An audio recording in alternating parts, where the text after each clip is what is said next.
Oke teman-teman, saksikan Ngobarman, ngobrol bareng seniman.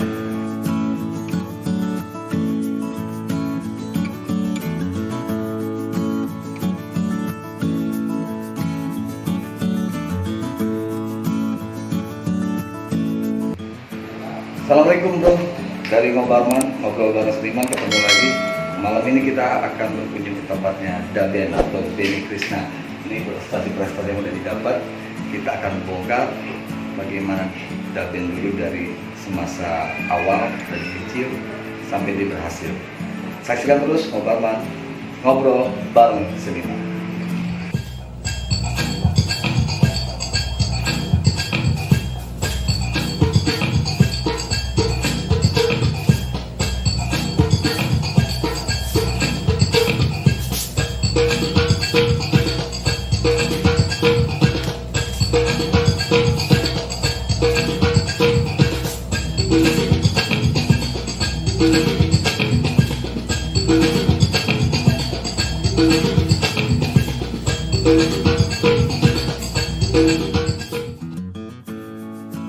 Assalamualaikum warahmatullahi wabarakatuh. Ketemu lagi dengan kami Ngobarman, ngobrol bareng seniman, bersama dengan Daben atau dikenal dengan Benny Krishna Wardi. Beliau ini salah satu senior, juga seorang koreografer handal, penari terkenal ya kan. Nah, udah gitu juga dia sebagai dosen di Institut Kesenian Jakarta. Nah, kita akan coba gali sebenarnya gimana sih Daben bisa sampai terjun di dunia tari dari kecilnya ya kan. Oke, kita langsung aja. Gimana Daben, apa kabar? Baik, apa kabar nih?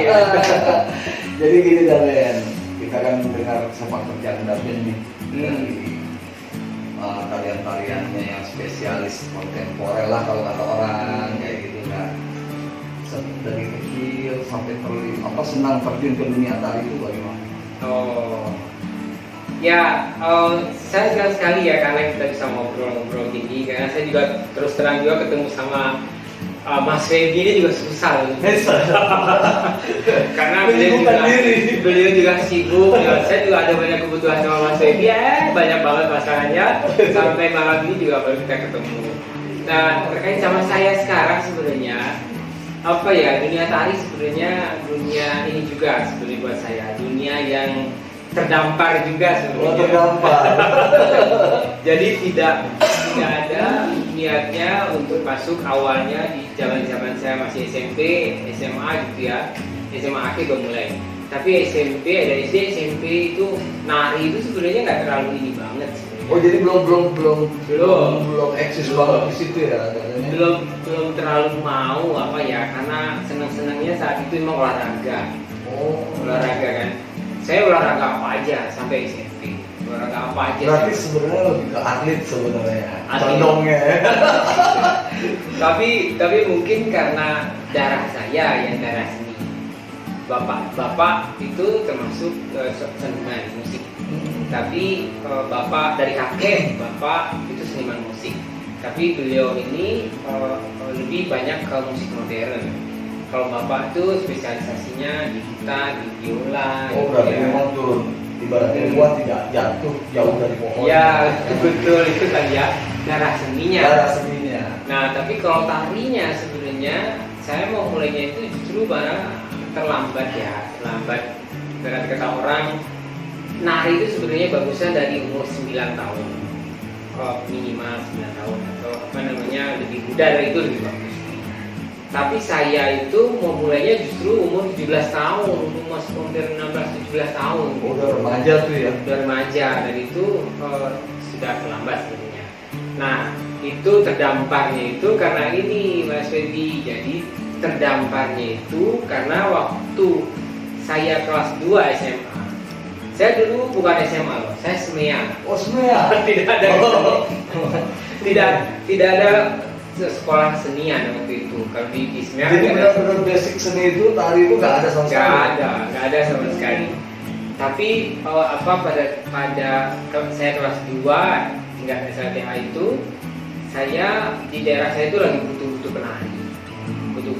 menari Itu di mana tuh Daden? di Batu Sangkar. Oh, Batu Sangkar. Di Batu Sangkar, ya di Batu Sangkar kalau teman-teman kenal itu namanya Ibu Gusmet. Jadi Maestro tari juga kan beliau. Maestro tari. Jadi Ibu Gusmet ini termasuk orang yang satu-satunya ya di daerah kita di Batu Sangkar itu seniman wanita.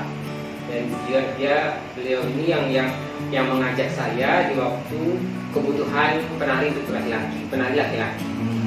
Saat itu butuh penari laki-laki beberapa orang, makanya dicarilah ke sekolah-sekolah, ditanya sama asisten-asistennya.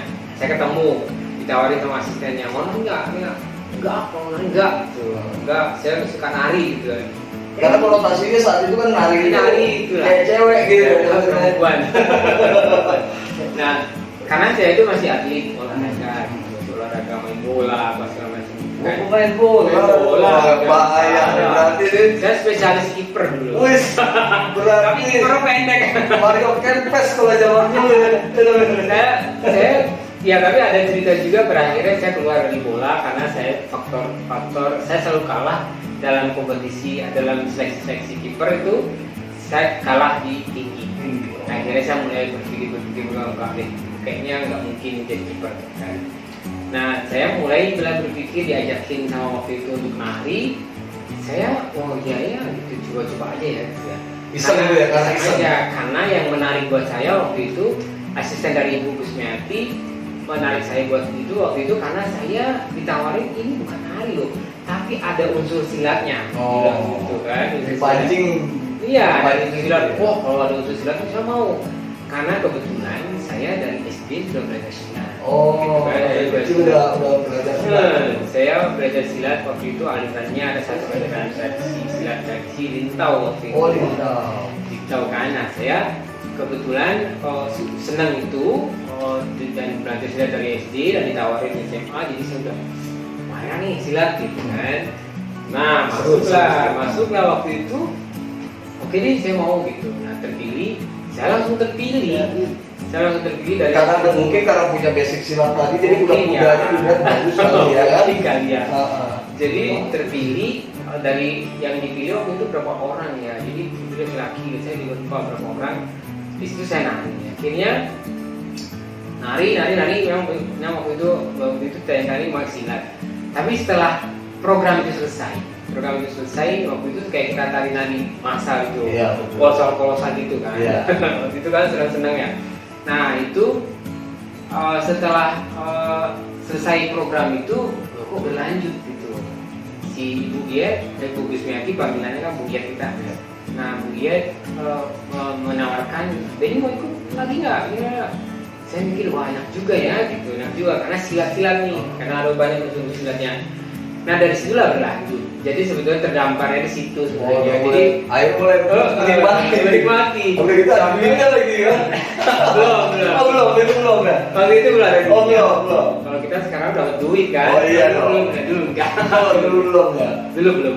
Nah itu saya terdampar situ. Mulai dari situ ditawarin program berikutnya yang lebih mengejutkan lagi. Waktu itu tawarannya nggak tanggung-tanggung. Ke Jakarta gitu. Gitu. Potensi saat itu ya. Jakarta yang dari daerah ya, Jakarta. Dan kita waktu itu tahun 87. 87. Jadi 1 tahun saya belajar tarian itu, saya langsung menjadi penari. Itu berarti datang kelas 2 SMA. Waktu itu 87 itu sudah terakhir. Saya udah kelas 3. Kelas 2. Berarti 86 saya belajar. Masuk pertama. Kelas 2, kelas 3 saya masih lanjutin dan 87. Saya lulus SMP 87 ya. 87 lulus. Oh iya. Berarti beda 3 tahun. Nah itu jadi berlanjut ke program ke Jakarta. Saya masih belum mau juga tuh. Masih setengah-setengah lah ya.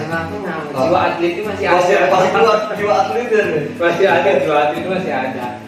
Sudah, saya ikutin aja karena ada beberapa orang teman-teman saya semua penari laki-laki kan dari Padang dan Nusantara ke Jakarta ikut lagi. selesaikan program itu waktu itu tahun 87 1987 itu. Tapi tetap ikut tuh di Jakarta tuh ya? Ikut saya ikut Jakarta, pekan koreografi. Jadi pertunjukan kita waktu itu di Geraha Bakti Budaya. Oh, di GBB. Ya, sekarang kan Ini sekarang dibongkar. Kita ada kenangan kita. Kenangannya banyak di situ buat seniman ya. Banyak banget. Di GBB itu. Nah itu dari situ setelah nanti pulang kan selesai koreografi itu, pekan koreografi itu, pulang ke kampung lagi, ada lagi tawarannya. Wah, ini lebih gila lagi. Oh, sudah. Ke India kan? Iya, masih luar negeri. Oh, ini pajak juga ada berat juga. Berat. Saya bilang nanti saya belum mau jadi penari, ada aja tawaran gitu kan. Tapi kesempatan nggak? Dengan uang sia-sia dong, nggak bisa. Gimana nih? Ini sementara saya masih main bola. Itu udah lulus tuh? SMA? Udah lulus. Apa saat itu Daben kuliah apa? Mau ke kuliah? Baru kuliah. Tapi belum ya? Belum kan? Itu awal gitu. Aduh, sementara main bola, masih olahraga, masih ini ada turnamen gitu ya. Masih ikut ya? Saya juara takraw dulu, Wis, bro, jangan salah ya kan? Kecil-kecil gini Daben juara takraw, hati-hati kalau main takraw. Jadi ya betul, jadi saya atlet. Keren. Jadi terakhir saya waktu itu ditawarin ke India lagi. Setelah ke India, karena ada program India nih, luar negeri nih. Waduh, saya belum pernah ke luar negeri segala macam. Ya namanya kita ya. Apalagi di daerah ya. Apalagi daerah. Saya ini kesempatan juga nih, gimana ya? Saya bilang orang tua, itu saya kamu gimana gitu. Belum dibatasi. Walaupun sebenarnya orang tua saya masih melarang saya nari. Karena orang tua saya itu musik kan. Nah itu. Kenapa nggak musik? Iya, mau musik itu. Ini ada lagi cerita tuh musik nanti. Jadi ditunggu deh. Ini panjang nih. Kita bikin part 1 part 2 nih. Ditunggu pokoknya. Jangan kita simpel lah ya. Jangan bosan nanti dengerin. Jadi waktu itu setelah ada tawaran ke India, oke, India kan. Jalan ke India jalan waktu itu tahun 87 akhir. Nah, itu lebih setelah 87 itu ada tawaran juga, kamu mau kuliah di sini mau ke Jakarta gitu kan. Oh, ditawarin lagi sama ibu kan, mau bungkus beasiswa itu ya. Wah, dengerin Jakarta lagi nih. Goyang lagi. Orang kampung dengerin Jakarta. Iya. Apalagi kuliah di Jakarta sebuah gengsi juga ya. Gengsi, iya benar. Jadi apalagi dari Minangkabau kan, sebenarnya image-nya ya sampai sekarang pun kayaknya begitu deh. Merantau dulu dia gitu. Jadi baru nanti kalau kampung itu baru ada istilahnya merantau madang dulu atau apa gitulah ya. Nah itu ditawarin untuk ke Jakarta, lebih tinggal di Jakarta. Saya padahal sudah mendaftar di ASTI Padang Panjang. Di ASTI? Oh jadi sejak dari India itu udah kepikiran aku udah menari aja di gitu kan? Nari aja gitu. Diseriusin gitu. Karena udah berlanjut terus kan. Saya termasuk yang beruntung karena belajar narinya gratis. Terus yang kedua, setelah saya terjun ke dunia tari itu sampai sekarang itu alhamdulillah berlanjut aja program gitu. Ya itu kan bukan karena keberuntungan aja sih dan kalau menurut aku nih. Di situ kan ada namanya kedisiplinan, keseriusan, konsisten dan komitmen, benar nggak sih? Penting banget kalau. Itu penting banget, keseriusan dan kemauan, konsisten, ya kan? Kemauan jadi sendiri. Dan konsekuen dengan tujuan, ya. Saya termasuk orang yang dari dulu karena senang olahraga, disiplinnya keras, pendidikan yang keras, dan terus saya juga termasuk orang kalau satu menjalankan satu kegiatan ya fokusnya di situ aja. Saya termasuk setia. Berarti itu sebenarnya Daben ini termasuk tipikal orang yang konsisten dengan apa yang dijalani. Iya betul. Karena kalau menurut saya ya sampai kapanpun lah kita berjuang dalam bidang apapun, konsisten itu sangat penting. Dan itu mendidik kita jadi profesional tentunya. Iya itu mendidik kita, dan apalagi saya didikan ibu dari ibu itu sangat keras juga gitu. walaupun saya sebenarnya tidak menyenangi tari, pada akhirnya saya menyenangi tari itu sendiri, memotivasi saya untuk lebih serius juga di bidang tari itu gitu. Nah, padahal saya udah daftar di Astra Panjang, ibu ngajakin saya ambil lagi ke Jakarta, walaupun waktu itu saya sebenarnya berpikir Jakarta, hanya Jakarta, tidak berpikir tari sebenarnya. Merantaunya ya begitu. Karena sama kayak saya kemarin, yang penting merantau ya, benar sama ya. Iya benar.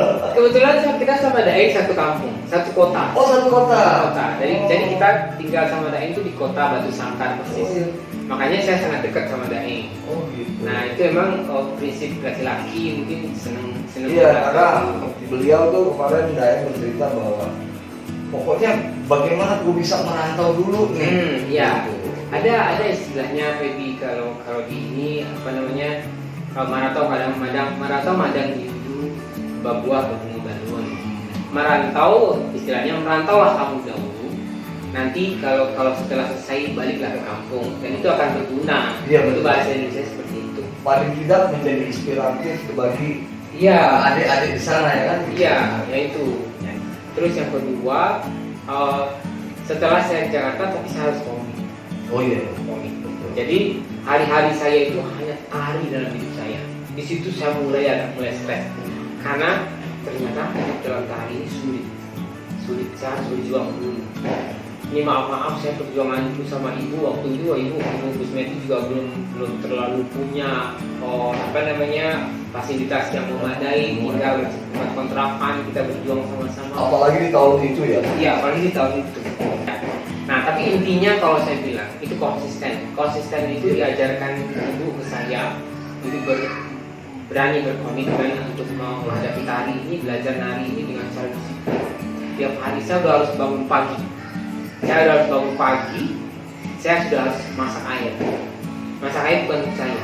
Buat semua. Bukan, untuk ibu. Untuk ibu. jadi saya. Pokoknya tugasnya itu aja. Dan itu harus dilakukan. Nah, setelah masak air segala macam saya harus latih sendiri. Nggak ada langkah orang belum bangun, orang nggak peduli itu harus saya lakuin itu. Nah, kalau itu nggak dilakukan, ibu akan ngor. Itu saya lakukan. Itulah disiplin yang ditanamkan dari ibu. Saat itu disiplinnya buat saya sangat mengganggu jiwa saya banget. Beda dengan waktu di Padang dulu, ya, di Batu Sangkar ya kan? Karena menurut saya saat itu saya merasa terjebak sudah di Jakarta nih. Pikiran kita kan enak di Jakarta. Ternyata ibu mengajak saya untuk memulai proses dari awal, hidup dari awal. Dari pagi saya harus begini, harus siapkan siang bagaimana, malam seperti apa. Dan itu 1 tahunan nih kalau nggak salah, 1 tahun 2 tahun. Nah itu proses berkesenian yang saya dapatkan dari ibu itu dari mulai hidup sehari-hari, bangun pagi sampai malam. Disiplin betul. Iya. Saya waktu itu selama 2 tahun itu hidup yang benar-benar rasanya berat banget. Lebih jadi kayak tentara gitu ya, Daben. Nah, di sini sebenarnya aku bisa ngambil kesimpulan bahwa di sinilah kelebihan dari Ibu Sumiati Sulit ya. Artinya dia mengajak seseorang itu bukan tidak dengan paksaan sebenarnya. Iya betul. Gitu. Dengan teknik-teknik tersendiri yang akhirnya si anak ini mencintai dunianya itu sendiri. Jadi yang saya tangkap ya dari pengalaman saya mengamati ibu yang membina seorang segala macam. Ibu itu memilih murid itu nggak sembarangan. Iya. Dia kalau menurut kita ya pelajaran di silat ya, seorang guru itu biasanya dulunya silat dulu, bukan silat sekarang. Kalau silat sekarang daftar boleh. Kalau dulu daftar nggak boleh. Nggak bisa. Jadi justru guru itu melihat seseorang, sosok seseorang, jiwa seseorang, anatomi seseorang, karakter, sampai ke situ. Iya, sampai ke karakter. Nanti kalau mamanya sudah ketemu, cocok, itu baru diajakin. Kamu harus ikut saya, kamu begini, kamu ditawarin lah atau dipancing lah untuk ikut jadi murid. Nah kalau Ibu Yet sepertinya seperti itu, karena Ibu Yet juga didikan silatnya sangat kuat. Walaupun secara fisik mungkin ibu sudah belajar langsung, tapi fisik juga belajar sih. didikan itu pola itu yang diambil dari ibu untuk memilih murid. Nah itu. Jadi kalau dapat muridnya itu yang dimau segala macam itu dia diajarin pola hidup dan sehari-hari. Itu 2 tahun saya seperti itu. Jadi itu perlu dicontoh tuh Bro MCs di rumah buat teman-teman adik-adik. Kedisiplinan itu yang nomor 1. Oh iya, Konsistensi. Iya. Komitmen dan akan meraih sukses itu semua. Iya. Betul nggak, Ri? Iya betul. Itu penting banget karena apalagi di dunia tari kalau menurut saya. Kalau di dunia tari itu hasilnya tidak akan kita dapat sejam 2 jam. Iya, sehari 2 proses hari, 2 sebulan atau beberapa bulan tidak. Itu tahunan. Itu pengalaman itu yang terakumulasi nanti menjadi jiwa sendiri, menjadi karakter sendiri. Jadi kalau umpamanya kita tidak melewati proses-proses itu, muncullah karakter-karakter yang lemah. Tapi dunia tari itu menurut saya semakin digali, dia semakin kaget kita. Tapi lebih banyak lagi, nggak habis-habisnya. Nah, singkat cerita berarti Daben tuh masuk IKJ itu ya? Masuk IKJ. Masuk IKJ. Itu berarti di tahun 88 ya? 89. 89. Saya 2 tahun. Berarti 2 tahun itu proses untuk menuju ke sana tuh ya? Oh itu gila tuh. Nah itulah 2 tahun itu saya hidup menderita. Menderita dalam arti kata proses ya? Tidak terbiasa ya, tidak terbiasa dengan itu. Karena biasa dengan kehidupan yang udah nyaman. Ya. Jadi di saat proses saya sebelum kuliah itu saya beruntung sekali ya. Sekarang saya baru merasa itu beruntung. Karena kalau dulu tuh banyak memberontak karena kita itu biasanya anak muda yang anak baru ini pengennya bebas itu macam gitu ya. Tapi kan ada waktu-waktu di mana Daben itu memang untuk pergi, maksudnya bebas bersosialisasi saat itu kan? Iya. Kita bersosialisasi diajak sama ibu ke komunitas-komunitas seni. Gitu. Jadi tetap tidak terkontaminasi dengan dunia lain seperti itu ya. Itu panjang banget cerita itu. Dan itu yang saya rasakan itu termasuk dalam situasi konsisten. Jadi ibu mendidik saya itu konsisten di bidang tari aja. Saya pada pemusik, saya juga mau sama papa, saya juga belajar musik. Tapi itu nggak dikasih. Saya nggak dikasih gitar sama ibu. Oh nggak boleh. Boleh. Padahal saya main gitar. Apa maunya? Main gitar. Gitu. Main gitar, tapi bisa gitar dong. Ada. Gak ada yang tahu kan? Gak ada yang tahu kalau Daben tuh ternyata bisa main musik. Nah, di sini baru dibongkar, makanya gak ada yang tahu. Ya makanya saya sampai sekarang itu sebenarnya masih senang nonton konser. Masih senang nonton. Tetap ada jiwa musiknya itu masih. Iya. Jadi saya masih tahan untuk nonton konser musik orkestra itu 1 jam penuh. Karena dari dulu papa saya sudah di rumah itu suka dengerin konser-konser kayak Mozart, Beethoven dan segala macam itu. Yang udah dicekokin tuh ya. Ya gitu. Dan ini menguntungkan juga buat saya di saat saya membuat musik tari. Iya makanya agak kalau Daben di musik bikin tari itu pemusik agak sedikit awet. Tapi itu bagus dalam arti dalam menciptakan sebuah karya itu kan orang pengen perfect ya. Iya betul. Tapi ingat juga bahwasanya kalau kita membuat karya tari, kita sebagai koreografer itu kerja beriringan itu penting. Jadi jangan sampai kita umpamanya maunya dia begini nih gitu. Harus paham. Harus paham. Nggak bisa juga kita memaksakan karya kita. Karena kalau sebuah resiko kalau kita membuat musik untuk tari, sebuah resiko kita membuat seorang penata musik atau komposer itu kita harus tetap bernegosiasi karena apapun penata musik itu juga punya angle sendiri dan dia juga punya interpretasi sendiri dalam mengangkat konsep tari itu sendiri. Iya, kita nggak bisa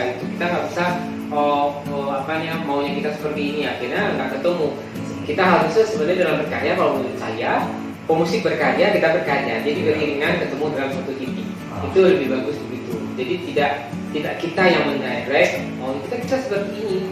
Enggak. Kalau menurut saya tidak begitu sih. Oke, jadi bicara karya apa yang pertama Daben buat?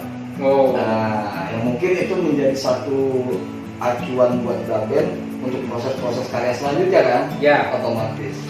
Sebenarnya karya saya yang pertama itu pasti karya kelas saya, karya kelas di kampus. Yang belum populer tuh ya? Iya. Itu kan tidak masuk kategori populer. Iya, itu tidak lebih populer. Karena sampai sekarang juga saya pikir belum ada yang populer kok. Baby. Banyak sih. Yang populer. Karena biasa-biasa. Kalau Ini suka merendah. Enggak biasa aja karena masih banyak yang juga bagus kalau menurut saya ya.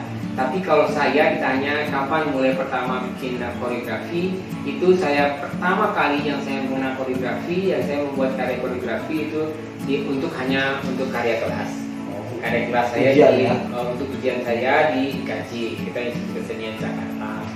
Nah, setelah perjalanan saya merasa mulai betul-betul berkarya itu, yang mulai merasa bebas berkarya itu ya saya sejak saya lulus kuliah kan. Itu karya apa deh? Pertama kali setelah lulus, nah benar-benar merasa bebas dari tunggungan aturan kampus misalnya. Ya sebetulnya saya masih susah ya untuk menentukan mengatakan yang ini ya, yang mana gitu ya. Karena banyak karya-karya kecil yang saya kerjakan, karya kecil. Tapi karya yang dianggap cukup banyak dan cukup panjang perjalanannya. Maksudnya ada karya-karya pendek yang saya eksplorasi itu hilang. Ada hilang. Tapi ada satu karya yang konsepnya jelas. Ya, konsepnya. Tapi kalau untuk konsep kita harus tetap ada konsep. Iya. Tetap ada konsep. Walaupun itu durasinya kecil, itu tetap harus ada konsep. Cuman yang satu karya yang saya rasa setelah saya publikasikan itu agak panjang ininya. Programnya berjalan lagi, karya ini lagi, berjalan lagi. Itu sudah bisa dikategorikan itulah yang populer nih. Ya, yang mungkin yang banyak diituin teman-teman waktu itu yang sering itu Situa di kamar belakang. Situa di kamar belakang. Uniknya, kalau menurut saya, yang menariknya buat saya, setiap orang tua, termasuk ada yang nenek-nenek yang jadi sumber banget buat saya, berarti dia tinggal di sebelah sini. Oh, dekat rumah. Saya panggil Mbah. Bahkan saya banyak cerita dari dia. Yang menarik buat saya sebenarnya Situa di kamar belakang ini, kenapa namanya Situa di kamar belakang? Yang menarik itu dia walaupun ditempatkan di kamar belakang, tapi dia sangat senang. Karena sangat senang menurut orang-orang yang saya tanya itu, dia merasa tidak mau mengganggu anak-anaknya beraktivitas. Dia merasa sangat senang melihat anak-anaknya dari belakang dengan segala kehidupannya. Dia dengan susunya, dia tidak mau lagi mengganggu, dia ada dia di belakang. Menikmati kehidupan. Ya, itu luar biasa. Nah, yang luar biasa lagi, satu lagi buat saya, nenek Mbak pernah nggak bangun malam? Oh pernah, sering saya bangun malam. Waktu apa Mbak? Cucu saya bangun, ya kan? Cucu saya bangun, saya ngambilin air buat ini atau saya sendiri bangun, itu. Tapi yang paling Mbak senengi kalau bangun itu apa? Kalau malam-malam bangun itu anak cucu saya yang bangun, itu yang dia seneng. Nah itu yang menarik buat saya. Kenapa menariknya? Karena ternyata di balik kehidupan situanya yang renta itu, dia memiliki energi yang luar biasa untuk bangun malam, untuk bikin susu anaknya, cucunya dengan senang hati loh, dengan semangat. Gitu. Dan itu kadang-kadang kita aja kadang-kadang sebagai orang tua mas. Iya. Tapi dia senang apa? Oh itu paling saya senangi. Jadi karena merasa masih berguna. Nah, dia merasa itu sangat yang saya senang betul. Saya senang. Oh, enggak, saya nggak pernah capek untuk itu.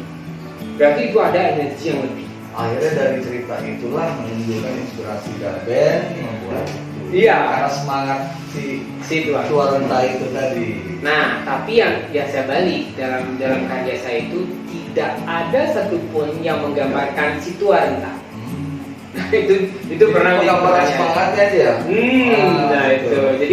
Jadi waktu itu banyak pertanyaan saat saya punya kunjungan di daerah-daerah waktu ada festival di Jawa, Solo, Surabaya, waktu itu pertanyaannya selalu itu. ini persoalan si tua di kamar belakang, tapi kok karya ini tidak ada menggambarkan rentannya si tua. Oh, berarti saya sukses. Karena yang mau ditonjolkan adalah semangatnya tadi. Yang Anda tonjolkan itu semangat si Mbah tadi, membangun itu. Jadi semua itu spiritnya. Oke.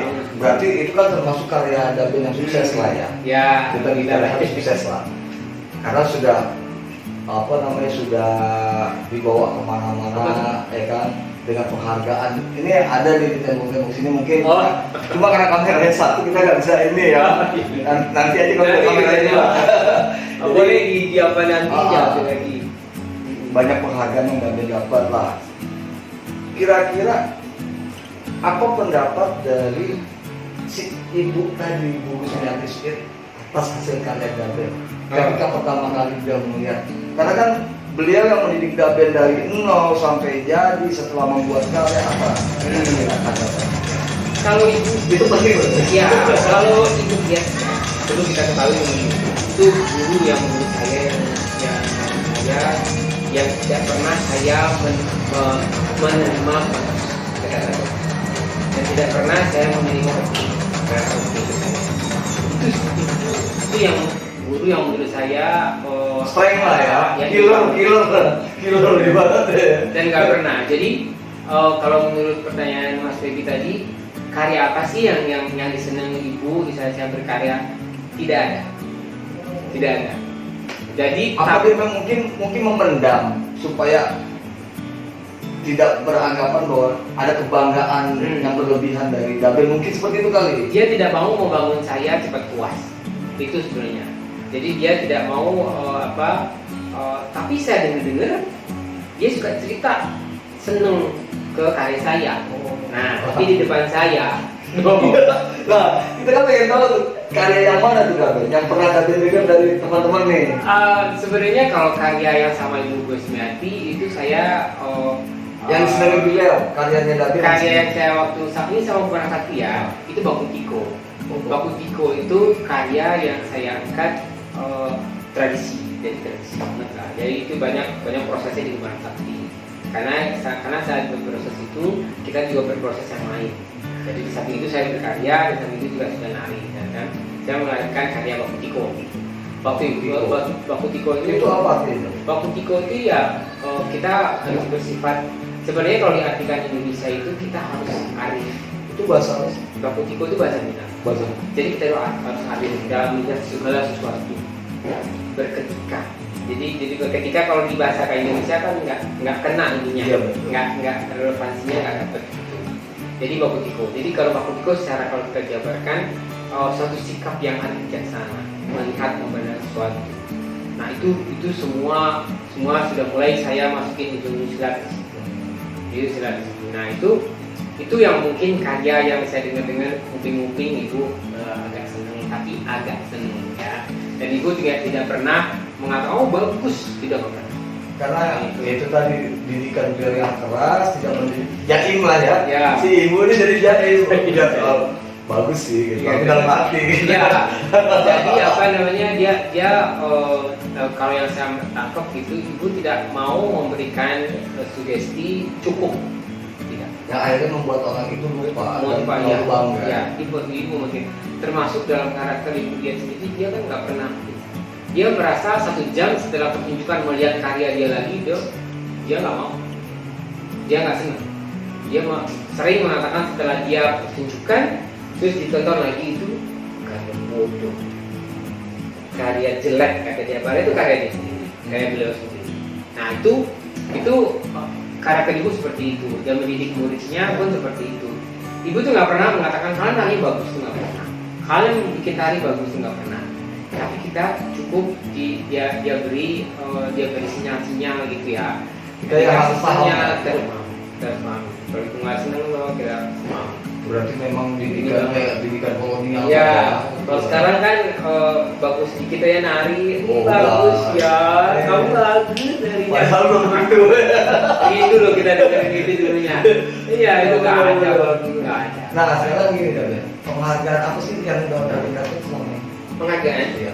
Kalau pengalaman oke lah, pasti Daben ya udah keliling Eropa, luar negeri, jangan tanya lah, itu teman-teman juga pada tahu. Tapi penghargaan apa sih yang paling Daben banggakan secara pribadi ya dari yang pernah Daben dapat? Sebenarnya kalau penghargaan itu apa ya, relatif ya sifatnya. Kalau menurut saya relatif. Kalau saya tetap bangga dengan apa yang didapat, apa yang prestasi-prestasi yang saya dapat gitu, dan dapat beberapa sertifikat. Boleh dikatakan sertifikat di sini saya nggak mau tampangin sebenarnya. Ini belakang-belakang karena yang kasih ke saya udah pakai list, saya tampangin. Tapi kalau yang dulu yang sertifikat yang dulu saya nggak mau, karena saya pikir itu juga sebuah sikap buat saya nggak mau puas dengan itu. Karena didikan dari iya itu tadi. Jadi ini semua yang ada di sini semua itu benar-benar dari orang. Jadi daripada disimpan ya sudah saya potongin. Tapi kalau saya menghargai semua yang saya dapat. Tapi kalau ditanya lagi masalahnya mana penghargaan yang paling berkesan, yang benar-benar ini loh yang memang gua pengen dapat gitu. Nah, kalau kita hubungkan ke tari sebenarnya Vivi ya, kalau di tari saya juga banyak hal-hal yang banyak saya rasakan. Saya cukup punya grafik sedikit progres gitu ya. Tapi kalau menurut saya senang betul itu sebenarnya agak berhubungan ke religius sedikit ya. Saya waktu itu diajakin untuk pergi nari ke Arab Saudi. Nah, saya itu merasa berkesan hidup saya di dunia tari hanya bagi di situ. Karena dengan dunia tari saya bisa umroh. Dan itu ya untuk umroh itu alhamdulillah sudah 2 kali. Kan termasuk kemarin terakhir kita sama kelompok-kelompoknya tahun ini daeng itu yang saya tidak pernah bayangkan sebelumnya. Itu dunia tari ternyata bisa membawa kita ke tanah suci begitu. Berarti suatu bukan penghargaan dalam bentuk sertifikat malah bukan. Tapi lebih ke pengalaman hidup. Gitu. Jadi kalau saya bukannya tidak menghargai sertifikat itu, kalau Mas Feby buka sertifikat saya, iya, tahu. Tapi teman-teman juga tahu. Kan kita pengen tahu sebenarnya yang secara pribadi ini loh emang yang aku pengen gitu. Nah, bagi saya mungkin lain kali ya. Yang saya paling berkesannya itu yaitu tadi saya tanpa dikejutkan gitu, tanpa berpikir panjang, saya dibayar berapa, nggak dibayar pun nggak apa-apa, saya siap untuk berangkat. Tapi bisa umroh, ini bagi saya itu. Dan itu ibaratnya nggak 1000 tahun sekali belum tentu. Terus satu lagi Mas Feby ya, yang saat itu kalau saya coba untuk menggali diri saya sendiri, itu saat saya ingin meninggalkan dunia tari. Dari tari saya mau tinggalkan. Karena apa? Karena merasa saya ini kali ya udah jenuh atau apa juga nggak tahu juga. Itu saat itu saya ingin meninggalkan dunia tari. Itu di saat itu tahun berapa tuh? Aduh saya lupa ya tahun berapa itu ya. Nah itu saya lupa. Itu saat itu ada frustasi sedikit dalam diri saya, persoalannya apa? Waktu saya ingin meninggalkan dunia tari. Kayaknya dunia ini harus saya tinggalkan. Ternyata ada tawaran itu. Tawaran itu saya lagi berpikir lagi, loh kenapa ini ya? Saya itu mau meninggalkan dunia ini, tapi ternyata Tuhan memberikan lagi. Tuhan mengajak lagi dengan tari loh kamu ke sana. Benar-benar saya bisa mengakui lillahi ta'ala. Kalau nggak seizin Tuhan, dunia ini tidak membawa kita ke sana. Nah kita harus akui juga itu, ya kan? Saya saat itu ingin meninggalkan dunia tari. Saya mau tinggalkan dunia tari. Akhirnya batal. Saya balik lagi berpikir, saya bilang ke istri saya, kenapa ya? Kok saya diberikan ini sekarang? Saya dunia ini yang membawa saya ke sana, tapi dunia ini akan saya tinggalkan. Kayaknya niat itu aku harus saya pindah, harus saya lakukan. Saya harus berpikir lagi. Nah, karena karir yang sudah dibangun juga nggak bisa dibuang begitu. Iya, jadi saya kalau istri saya bilang itu terserah. Nah itu terjadi terus sampai ke program kita sama kelompoknya Daeng ya, itu masih terjadi. Akhirnya untuk yang kedua kali saya sudah kayaknya ini dunia saya. Memang yang udah Iya. Jalannya begini. Iya, ini kan dari atlet dulu. Iya. Ya. Jadi sudah. Saya kayaknya apapun yang terjadi di dunia kali kayaknya ini dunia saya. Saya udah beberapa kali niat untuk membuang gitu. Dari sini ke depan tetap berkarya ya. Insya Allah kayaknya. Insya Allah. Oke teman-teman, sebenarnya banyak yang mau kita gali dan ditambah lagi kita mau lihat juga Daben bergerak itu nanti. Ditunggu video berikutnya dengan Daben. Kalau melihat saya datang ke channel saya aja. Oh, sekarang lihat channelnya Daben. Apa Daben? Oke, teman-teman kalau mau mampir ya ke channel saya juga sama-sama Mas Febi membangun channel juga. Nama channel saya Indonesia Dance. Indonesia. Itu kebanyakan saya membangun tari-tari yang ada di Indonesia dan juga seniman-senimannya saya juga masukin di situ. Jangan lupa ya teman-teman. Jangan lupa subscribe, like, comment, and share. Ya, Daben. pasti. Apa Daben channelnya? Indonesia Dance Channel. Indonesia Dance Channel dan ngobrol bareng seniman. Iya. Sampai ketemu lagi di video berikutnya dan kita saksikan seni budaya Nusantara di ngobrol bareng seniman.